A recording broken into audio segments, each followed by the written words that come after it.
મા બાપના ઋણ દીકરાઓ ઉપર ક્યારેય ચૂકવી ન શકાય એવા હોય છે. ગુરુકુલમાંથી વિદ્યાર્થીઓ જ્યારે ઘરે જાય ત્યારે સંતો એમને ભલામણ કરતા હોય, વાત કરતા હોય કે છોકરાઓ, તમે ઘરે જાઓ છો, તમારા દાદા દાદીમાં, તમારા માતા પિતા એમના પગ દાબજો, સેવા કરજો. એ છોકરો માતા પિતાનો સેવક બને.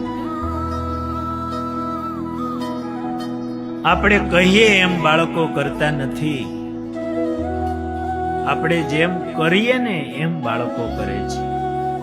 એને શિક્ષણ મળે છે અને આ શિક્ષણ ઘરમાંથી જ મળે. જે પરિવારમાં વડીલો ભેળા રહેતા હોય ને એ પરિવાર બહુ ભાગ્યશાળી છે કે બાળકોને શિક્ષણ મળે છે કે વડીલોનો આદર ભાવ કેમ રખાય,